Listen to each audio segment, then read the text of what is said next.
I never thought I'd become the villain of my own story.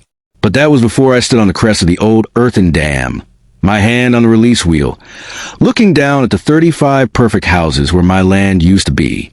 Each one was a monument to the HOA's greed, built on a lie and a stolen deed. My heart wasn't pounding with fear, but with a cold, terrifying calm. They took everything from me, my family's legacy, my peace, my sanity. Now, with one turn, I would take it all back. The question wasn't if I had the right, but if I had the will to watch their perfect world wash away. My story doesn't start with a dam, but with a dream. For generations, my family owned a sprawling 50-acre parcel of land just outside of Sleepy Town. It was our sanctuary. The heart of it was 10 acres of rolling hills where my grandfather built our rustic home. But the true gem was the back 40, a beautiful, wild basin cradling a spring-fed lake, held in place by a dam my great-grandfather had built by hand. I was the proud and perhaps naive third-generation steward of this paradise. My days were filled with the simple sounds of nature, the whisper of tall grass, the call of red-winged blackbirds from the cattails. The lake was our family's liquid jewel, a place for my children to learn to fish and for us to find peace far from the noise of the city. We weren't just living on the land, we were a part of it. That's when the progress began. A new upscale development, Whispering Pines, started to rise on the empty plots bordering our western tree line. Almost immediately, we received a thick, official-looking envelope. It was a welcome letter and a copy of the covenant's conditions and restrictions, the CC and RS, from the Whispering Pines Homeowners Association. The letter was cordial, inviting us to join their vision for a harmonious and beautiful community. At first, it seemed harmless, even logical. The HOA wanted to maintain property values and a certain aesthetic. But buried in that 80-page document was a single, peculiar clause that I should have paid more attention to. It stated that any undeveloped or unimproved land adjacent to the subdivision, if not explicitly zoned otherwise by the county, could be subject to aesthetic annexation to ensure community standards were uniformly met. I dismissed it as legalese, thinking it was about keeping weeds down, not a land grab. I had no idea that my great-grandfather's dam and the lake it held were about to be redefined. My family's sanctuary was seen by them as nothing more than undeveloped land, and their definition of improvement was about to shatter our world. The first sign of the coming storm wasn't a thunderclap, but another letter. This one wasn't a welcome packet. It was a notice of violation, citing a failure to maintain community-adjacent green space. A grainy, zoomed-in photograph was attached, showing a patch of overgrown blackberry bushes on the very edge of my property, near the new construction fence. The fine was $250. I laughed, a dry, humorless sound. It was absurd. Those bushes were a quarter-mile from the nearest Whispering Pines house, a natural barrier that provided food for birds. I drove to their newly constructed clubhouse, a gleaming glass and steel monstrosity that felt utterly alien to our landscape. I met with the HOA president, a man named Robert Sterling.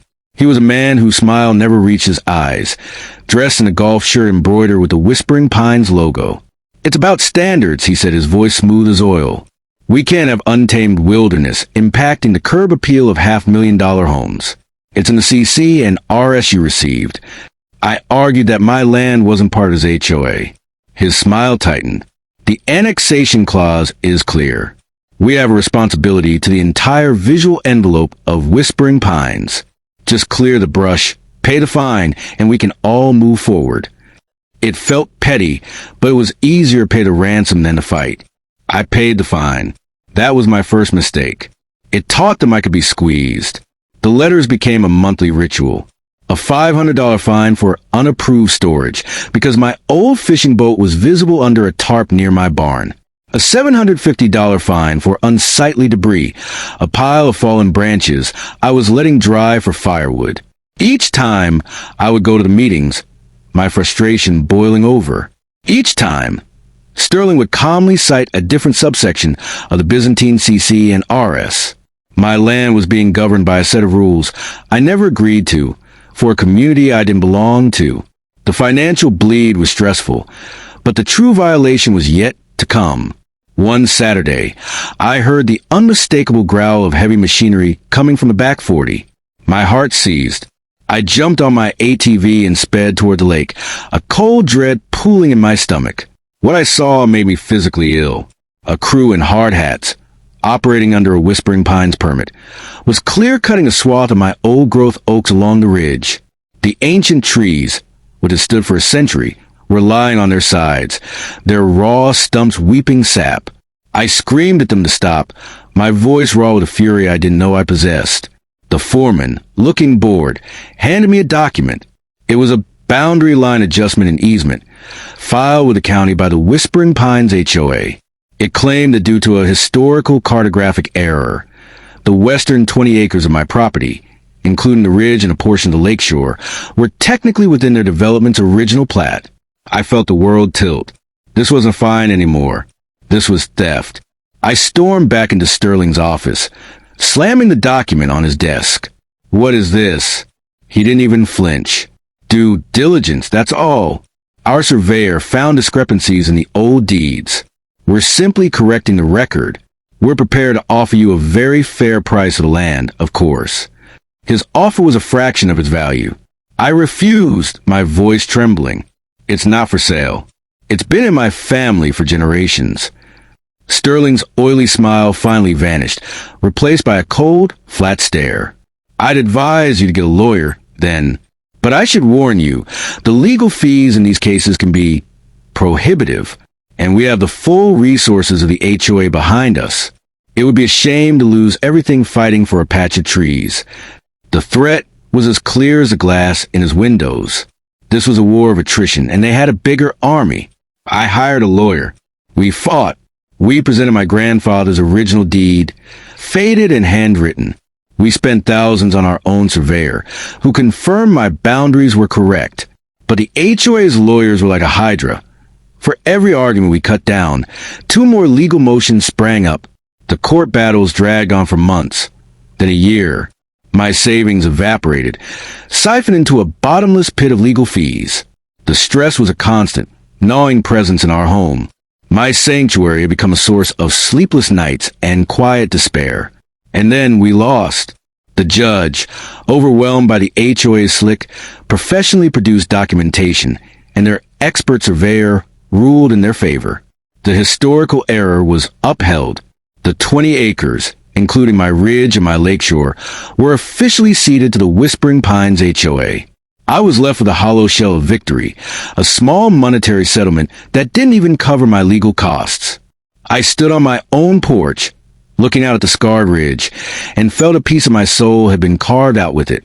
I thought the nightmare was over. I was wrong. It had only just begun. Because within a week, the real construction started. Not just on the ridge, but everywhere. The bulldozers returned, this time with impunity. They weren't just building on the stolen 20 acres. They were paving new roads to the heart of my wild basin. They were staking out lots right up to the water's edge of my lake. In a final, breathtaking act of arrogance, a team of engineers arrived at the dam. My great-grandfather's dam. They took core samples, measured its height, and plastered it with their official permits. When I confronted Sterling one last time, his mask of civility was gone completely. The lake is a community asset now, he stated flatly. That dam is a liability on our land. We're fortifying it, updating it, and we're utilizing the basin. It's prime flat real estate. We have approval for 35 luxury homes with waterfront views. Your sentimental attachment is not a legally binding document. I stood there, paralyzed, as the meaning of his words crashed over me. They weren't just stealing my land. They were going to build their perfect, identical houses on top of my family's memories. They were going to subdivide my sanctuary, pave over the wildflowers, and sell my peace in quiet to 35 strangers. The lake wouldn't be a jewel anymore. It would be a decorative pond for a suburban fantasy. I looked at the dam, this monolithic testament to my family's hard work and foresight. The HOA saw it only as a tool for their profit. And in that moment, staring at the cold, unyielding concrete, a terrible, dark, and perfectly calm thought began to form in my mind. They were right about one thing. The dam was a tool, and I was the only one who knew how it truly worked. The day they broke ground on the first foundation, the air thick with the scent of churned earth and diesel, I knew I was out of options. The courts had failed me. My money was gone. My protests were met with smug indifference. The HOA had weaponized the law and used my own family's legacy as the bludgeon. I was a ghost already, haunting the edges of my own life. But a ghost can open a door. It wasn't a decision born of hot rage, but of a cold geological certainty. It was the only move left on a board they had rigged completely in their favor. They saw the dam as a liability to be managed. I saw it for what my great-grandfather had built it to be, a promise of life or a tool of absolute biblical reckoning. The official notice came in the mail, a final courtesy, lake draining and basin prep for Phase 1 construction. They were going to drain my lake. They were going to take the very water and call it theirs. That was the match. The night was moonless, a blanket of oppressive stillness. I walked to the dam, not with the frantic energy of a vandal, but with the solemn purpose of a pallbearer. The security guard the HOA had posted, a bored kid in a plastic chair, was gone for his nightly coffee run. Their arrogance was their final, critical miscalculation. Before me stood the massive, iron release wheel, rusted in place for decades. It was never meant to be a weapon. It was a safety valve, a control. I had the long, forged steel wrench my grandfather had made specifically for this task. It fit the rusted bolt perfectly. With a grunt that tore from the depths of my soul, I leaned into it. For a terrifying second, nothing happened. Then, with a shriek of metal that sounded like the land itself crying out, the bolt gave way. The main wheel was next.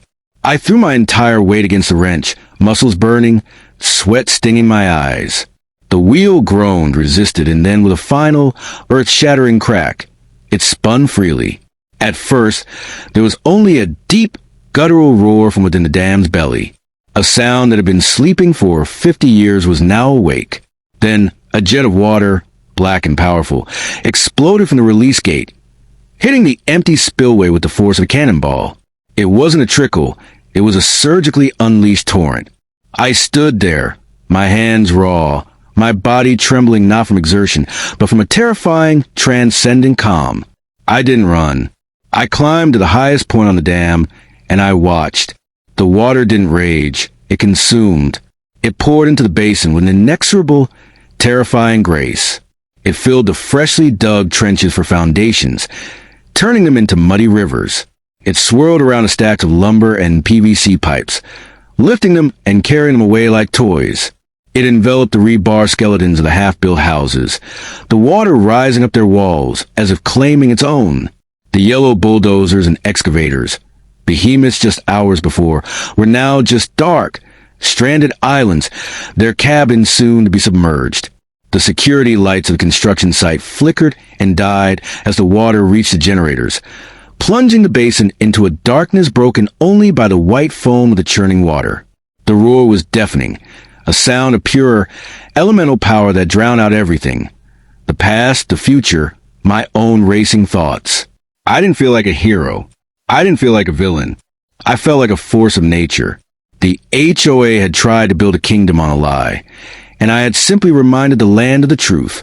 As the first sirens wailed in the distance, painting the night with flashes of red and blue, I took one last look at the churning, expanded lake, finally returned to its natural boundaries.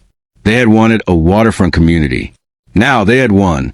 The sirens grew from a wail to a scream, a chorus of official disbelief converging on what I had done. I didn't move from my perch on the dam. There was no point in running. This was a final, undeniable piece of my testimony, written not in legal briefs, but in water and mud. The police were the first to arrive, their flashlights cutting beams through the mist rising off the water. They found me there, sitting calmly, the massive wrench lie at my feet like a spent shell casing.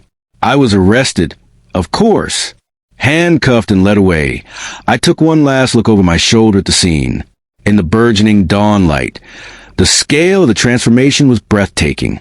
The Whispering Pines construction site was gone. In its place was a vast, churning and angry lake, littered with the submerged ghosts of their ambition, rooftops, heavy machinery, and splintered lumber being gently nudged by the waves. The legal battle that followed was a final, epic showdown. The HOA, led by a publicly humiliated and furious Robert Sterling, threw the entire book at me. Criminal mischief, destruction of property, reckless endangerment, terrorism. The charges were as inflated as their sense of entitlement. Their lawsuit sought damages in the millions. But a strange thing began to happen in the court of public opinion. The story broke online and it went viral. I was no longer just a disgruntled landowner. I was a damn man, a modern-day folk hero standing up to the petty tyranny of HOAs. News vans parked outside the courthouse.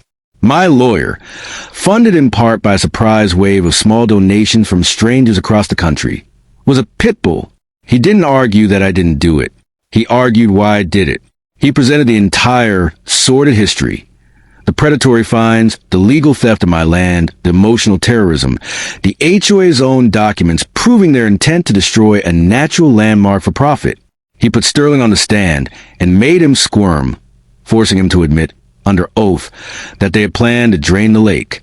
He made the jury look at the before and after photos, the idyllic family land, and then the clear-cut ridge and the staked-out basin. The trial wasn't about a dam. It was about justice. In the end, the jury saw through the HOA's veneer. I was found not guilty on the most serious charges. The recklessness charge stuck, a misdemeanor, a slap on the wrist. The judge, in a stunning rebuke, voided the HOA's boundary line adjustment, ruling it was obtained through egregious bad faith and procedural abuse. The 20 acres, the ridge, the lakeshore, it was all officially mine again. The civil suit for damages was settled for a nominal amount, paid for by the flood of donations. The HOA's insurance company, facing the PR nightmare, covered most of their financial loss, but their reputation was irreparably shattered. The long-term consequences were a mixed, but ultimately satisfying tide. Robert Sterling was voted out as HOA president and, I heard, moved away shortly after, his reputation in tatters. The Whispering Pines development never recovered. The flooded basin was deemed unbuildable. The 35 planned homes became zero. The new owners, the ones who had bought into Sterling's vision, saw their property values plummet. The pristine community they had been sold was now permanently anchored to a story of corruption and catastrophic failure. As for my land, the lake eventually settled, larger and wilder than before. The scars from the construction are still there. If you know what look, a submerged excavator claw visible when the water is clear, a few concrete foundations now serving as artificial reefs for fish. But nature is reclaiming it. The waterfowl have returned. The blackberry bushes are growing back along the new shoreline. I still live in my grandfather's house. I look out at the water, and I see more than just a lake. I see a lesson carved in water and stone. I learned that when you are pushed to the brink, when every conventional door is slammed in your face, you find a strength you never knew you had. It's a dangerous, terrifying strength, one that can reshape the world for better or worse. They thought they could bury my family's legacy under concrete and sod. They thought the law was a weapon only they could wield. But they forgot the most fundamental law of all, that water always finds its level, and truth, no matter how long it's dammed up, will eventually burst free. So I leave you with this question, one that echoes long after the water has stilled. When the system is rigged and the rules are written to crush you, what would you be willing to unleash to take back what is yours?